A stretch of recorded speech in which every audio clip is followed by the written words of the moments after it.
तो नमस्कार। कैसे हैं आप सब? उम्मीद है आप सभी बहुत ज़्यादा मन में उत्साहित होंगे, विचलित होंगे, परेशान भी होंगे। यही 3 तरह की कैटेगरी आप सभी के बीच में होंगी। अब इनमें उत्साहित वो सभी बच्चे होंगे जिनके लगभग 40 के आसपास स्कोर है, जिनके 40 के आसपास क्वेश्चन हैं और उनके मन में है कि भाई मैं तो सेफ जोन में हूँ ही। बाकी वो सभी बच्चे जिनका स्कोर 35 से 40 के बीच में है, वो बड़े अपने मन में, या मैं कहूँ और भी 35 से नीचे वाले बच्चे, वो बड़े अपने मन में परेशान होंगे कि पता नहीं मेरा सिलेक्शन होगा या नहीं होगा और जाने रिजल्ट कब आएगा। अच्छा, इन सारी तमाम चीज़ों के बीच में मैंने देखा कुछ छींटा-कसी भी इधर-उधर चल रही हैं, कुछ रस्साकसी इधर-उधर चल रही हैं, बहुत सारी तरह के लोग अलग-अलग तरह की बातें कर रहे हैं। तो आज इन तमाम बातों पर हम लोग चर्चा करेंगे और इनमें सबसे ज़्यादा ज़रूरी जो चर्चा है वो यही है कि क्या 25 प्लस क्वेश्चन ठीक होने पर मुझे फिजिकल की तैयारी करनी चाहिए। तो एक बार ये बताइए मुझे आप सभी साथी कि आप में से 25 ऐसा किसको लगता है कि यार मेरे लगभग 25 से 28 के बीच में क्वेश्चन है। एक बार वो साथी यहाँ पर हाथ खड़े करिए जिनको ऐसा लगता है कि मेरे 25 से 28 के आसपास लगभग क्वेश्चन ठीक हैं। फिर आज हम बहुत सारी बातें करेंगे। आज खैर आप सभी की एक मुझसे शिकायत रहती है कि भैया आप दिन दिन बाद वीडियो बनाते हो, डेली डेली वीडियो नहीं बनाते हो। देखो भाई, मुझे ऐसा लगता है पर्सनली कि डेली डेली वीडियो बनाने से सिर्फ आपका समय बेकार करना है, समय जाया करना है।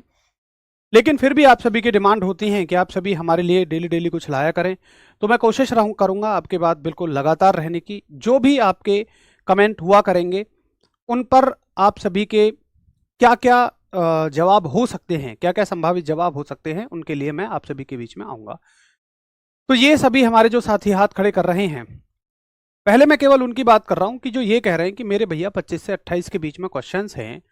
तो ज़रूर आप सभी ही सबसे ज़्यादा कंफ्यूज होंगे इस क्वेश्चन को लेकर कि क्या मुझे फिजिकल की तैयारी करनी चाहिए या नहीं करनी चाहिए। तो मेरा आपसे एक सवाल है कि जब देखो 25 क्वेश्चन पर फिजिकल के लिए एडमिट कार्ड तो आ जाएगा, ये आपको भी पता है। बस आपका डाउट ये है कि अगर मैं 100 का भी फिजिकल मार दूं तो क्या मेरा फाइनल सिलेक्शन होगा या नहीं होगा। अगर मैं सही कह रहा हूं तो एक बार दिल बनाकर भेज दो कि जी भैया मेरे मन में यही एक डाउट है कि यार मेरे 25 से 28 के बीच में क्वेश्चन सही हैं, मैं ग्राउंड पे बहुत अच्छी मेहनत भी करूं, या मान लो आपको कोई दिक्कत नहीं है मेहनत करने में, लेकिन जब कोई आता है आपसे कहता है कि नहीं तेरा सिलेक्शन नहीं होगा, तो 2 महीने मेहनत करेगा, तेरी मेहनत बेकार चली जाएगी, तो आपके मन में उठता है कि यार मैं तैयारी करूं या ना करूं। फिर आप तरह तरह की वीडियोस देखते हो, तभी आप मेरे पास भी कॉल मैसेज इस तरह की चीज़ें करते हो या हमारी कॉलिंग टीम को कॉल करते हो कि भाई हमारे भाई आए बीच में, उनकी बात पर हमें एक भरोसा होता है और वो हमें इस बारे में कुछ बताएं कि क्या मुझे फिजिकल की तैयारी करनी चाहिए या नहीं करनी चाहिए, है ना। मेरा आपसे एक प्रश्न है, बिल्कुल ईमानदारी से जवाब देना। देखो आज की वीडियो मतलब मैं अंदर से भी कुछ बातें हैं मेरी जिन्हें मैं आपके बीच में रखूंगा। तो बड़ी संवेदनशील ये वीडियो है और मैं आप सभी से पूछना चाहूंगा कि आप मुझे एक बात बताओ कि 25 से 28 के बीच तुम्हारे क्वेश्चन ठीक हैं। बात है कि तुम ये सुनना चाहते हो कि मैं फिजिकल की तैयारी करूं या ना करूं।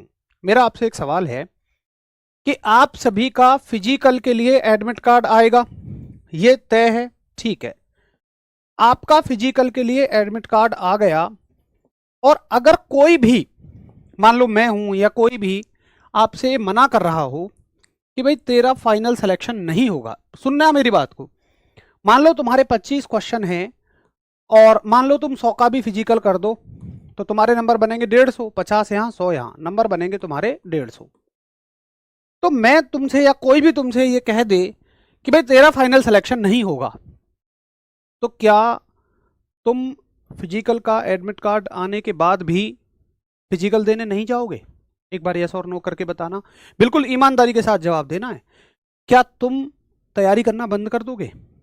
फिजिकल का एडमिट कार्ड आने के बाद भी क्या तुम रनिंग करना बंद कर दोगे या तुम एग्जाम देने ही नहीं जाओगे? बताना मुझे। कोई एक मुझे ये लिख के दिखा दो कि यार भैया अगर आपने मना कर दिया तो मैं नहीं जाऊंगा, या किसी ने भी मना कर दिया तो मैं नहीं जाऊंगा। मतलब अंदर की बात कहना, यहां ऊपर ऊपर से नहीं, इसलिए नहीं कि तुम मुझ पे भरोसा करते हो या कुछ करते हो, नहीं। आपका दिल क्या कहता है?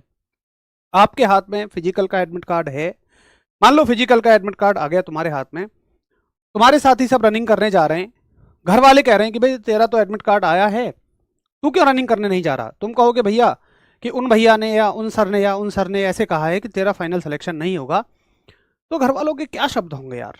मुझे एक बात बताओ, क्या घर वालों के ये शब्द होंगे कि यार कोई बात नहीं, अगर वो भैया कह रहे हैं तो तू मान जा? या घर वाले ये कहेंगे कि भाई देख, पास या फेल होना तो अब ऊपर वाले के हाथ में है, या तेरी अपनी एक किस्मत है, लेकिन तू रनिंग तो करके ही आ। या जब एडमिट कार्ड आ जाएगा रनिंग के लिए, तो घर वाले शायद कोई ऐसा नहीं होगा जो ये कहेंगे कि नहीं तू फिजिकल देने मत जा। सब ये कहेंगे कि यार तू फिजिकल देने तो जरूर जा। क्या मेरी बात सही है? अगर सही है तो एक बार दिल बना के भेजो। मतलब मैं देखता हूँ कि जब एक बच्चा पहली बार फॉर्म भरता है, उनके जो बड़े भाई होते हैं, समझदार जो घर में होते हैं, वो उनसे कहता है कि भैया मेरी तैयारी नहीं है, क्या मुझे पेपर देने जाना चाहिए? तो घर वाले क्या बोलते हैं कि यार तेरे को पेपर देने जाना चाहिए, इससे ना काफ़ी कुछ सीखने को मिलता है। तो मैं, और चलो आपसे कोई भी ना भी कहे, तो मैं पूछता हूँ कि क्या आप किसी के भी कहने से रुक जाओगे? मेरे हिसाब से आप में से कोई भी एक ऐसा नहीं होगा जिसका फिजिकल का एडमिट कार्ड हाथ में हो, जिसका फिजिकल का एडमिट कार्ड हाथ में हो और वो रनिंग करने ना जाए, या वो ग्राउंड पे ना जाए, या वो फाइनल ग्राउंड पे ना जाए। फिर मैं आपसे पूछता हूँ कि ये प्रश्न क्यों, कि मुझे फिजिकल की तैयारी करनी चाहिए या नहीं करनी चाहिए, जब इसका जवाब बिल्कुल क्लियर है यार हमारे सामने कि भाई मैं तो भाई जरूर रनिंग करने जाऊंगा। भैया रनिंग तो मेरे खून में बसी हुई है, मैं तो दौड़ का चीता हूं, मुझे तो ग्राउंड पे जाना ही जाना है, मैं रनिंग करूंगा, मुझे कोई इन बातों से नहीं रोक सकता। तो फिर मुझे बताओ ये क्वेश्चन ही क्यों उठता है कि मैं रनिंग करने जाऊं या ना जाऊं? अब मैं आपको, या तो मेरे पास दो ऑप्शन हैं, या तो मैं आपको ये कह दूं तेरे नहीं होगा, तेरा सिलेक्शन नहीं होगा, तेरा सिलेक्शन नहीं होगा। वो है कि शायद एक बच्चा जो कम नंबरों की वजह से अंदर से बड़ा टूटा हुआ है, चाहे जो गलतियां रही हो यार, मैंने कह दिया चलो उसकी गलती भी थी, जिसके 25 क्वेश्चन आए हैं, 25 क्वेश्चन ठीक है, उसके कम सवाल सही हो रहे हैं, उसकी गलती भी थी कि उसने तैयारी नहीं करी। तो क्या इस मोमेंट पर मुझे उसे संभालना चाहिए, या मुझे उससे इस तरह की बातें करनी चाहिए, या मुझे बस आरोप प्रत्यारोप करना चाहिए? शायद मुझे ऐसा नहीं करना चाहिए। मैं ऐसा मानता हूं, मैं अपनी जिम्मेदारी ये मानता हूं, एक सेकेंड, मैं अपनी जिम्मेदारी ये मानता हूं कि भाई मैं उसको ये समझाऊं कि मेरे भाई तू जो है ना, इस बार तेरा नंबर आ जाए रनिंग के लिए तो तू रनिंग करने तो जरूर चला जाइयो, लेकिन उससे बहुत ज़्यादा उम्मीद मत करियो, अगली बार के लिए तेरे को अच्छे से तैयारी करनी है। ये मेरी एक उम्मीद बनती है, ये मेरा एक धर्म बनता है एक शिक्षक होने के नाते। अब कोई अगर इस बात से ये कहे कि भाई तुम्हारे पढ़ाए हुओं के तो कम नंबर आते हैं, कम नंबर आते हैं, मैंने देखा, मतलब बच्चे मुझसे कह रहे हैं, बच्चे मुझे कॉल करके कह रहे हैं कि सर लोग ना कोई कोई आपके बारे में कुछ कह रहा है, क्या आप इस बात के गवाह नहीं हो कि जब आखिरी समय में लोग अपनी जेबें भर रहे थे, जब लोग तुम्हें तुम्हारी मजबूरियों का फायदा उठा उठा कर अपने कोर्स बेच रहे थे, तब आरडब्ल्यूए आपके लिए फ्री फ्री में 12-12 घंटे की मैराथन दे रहा था? क्या आप इस बात के गवाह नहीं हैं? क्या उन मैराथनों से, केवल उन थ्योरी की मैराथनों से जो 12 घंटे की मैराथन थी, क्या आप सभी को कोई फायदा नहीं हुआ? क्या जो 25 क्वेश्चन वाला बच्चा है, क्या वो सिर्फ आरडब्ल्यूए का हो गया? क्या मतलब आरडब्ल्यूए ने कभी ज्यादा नंबर वाले बच्चे नहीं दिए? अरे मैं कहता हूं कि देखो, प्रत्यक्ष को प्रमाण की जरूरत क्या, आरडब्ल्यूए ने हमेशा से टॉपर दिए हैं, लेकिन इसका मतलब सिर्फ ये नहीं कि आरडब्ल्यूए ने उन बच्चों को छोड़ दिया जिनके कम नंबर आए या जिनका सिलेक्शन नहीं हुआ। आरडब्ल्यूए ने कभी ऐसा नहीं किया कि सिर्फ टॉपरों पे ध्यान दे दिया, जबकि आरडब्ल्यूए ने सबसे ज्यादा टॉपर दिए हैं।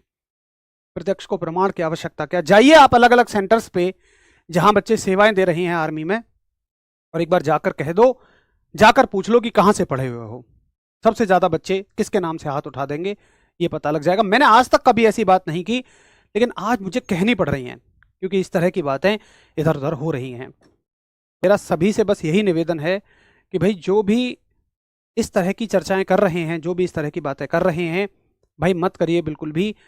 सिर्फ अगर आप सच में आगे बढ़ना चाहते हैं तो अपने काम पे फोकस करिए, अपनी मेहनत पे फोकस करिए। आप इधर उधर की बातों से फोकस करके कभी भी आगे नहीं बढ़ पाएंगे। तो मैं तो सभी से हाथ जोड़ के यही निवेदन करूंगा कि हमें इस तरह की चीज़ों में कभी ना पढ़ना है और ना सामने वाले बच्चों को पढ़ाना है, डालना है, क्योंकि वो कोई भी वीडियो वगैरह देखने आते हैं तो आप पर एक भरोसा करके आते हैं। उनके समय का सदुपयोग करिए चीज़ों को बताने में, ना कि आलतू फालतू चीज़ें करने में। तो साथ ही सबसे बड़ा डाउट जो है आपका वो ये है कि क्या मेरे 25 क्वेश्चन हैं, 28 क्वेश्चन हैं, तो क्या मुझे फिजिकल के लिए जाना चाहिए? तो मेरी तरफ से हमेशा हाँ है। आपको फिजिकल के लिए जाना चाहिए, आप फिजिकल के लिए जाइए, और इसमें कोई इफ एंड बट है ही नहीं। अगर आप नहीं भी जाएंगे, अगर आप फिजिकल के लिए नहीं भी जाते हैं भाई, तब भी तो ये बताओ कि मतलब आपके हाथ में है क्या? फिर तो ना है ना। कहते हैं ना कि अगर आप कुछ नहीं कर रहे हैं तब तो फिर सीधी सीधी आपकी हार है। इसलिए आपको फिजिकल के लिए जाना चाहिए, आपके 25 क्वेश्चन हो या 28 क्वेश्चन ठीक हो। देखो आंकड़े ना बहुत सारे हैं अब की बार नेगेटिव मार्किंग एक बहुत जबरदस्त रोल प्ले करेगी कट ऑफ में। कोई कितनी भी प्रिडिक्शन कर ले, मैं हमेशा एक बात कहता हूं, कोई कितना भी तय कर ले, लेकिन आंकड़े अब की बार बदलेंगे, आंकड़े अब की बार घूमेंगे थोड़े से। तो नेगेटिव मार्किंग एक बहुत बड़ा रोल प्ले करेगी। आप एक बात समझो कि जिस बच्चे ने 25 क्वेश्चन ठीक ठीक किए हैं, उस बच्चे के 15 क्वेश्चन में उसने तुक्के मारे हैं और उसे नहीं पता कि इन तुक्कों में कितने सही हैं। या मैं एक बात आपसे पूछता हूं कि देखो, जो बच्चा ये कह रहा है ना कि मेरे 45 क्वेश्चन ठीक हैं या मेरे 40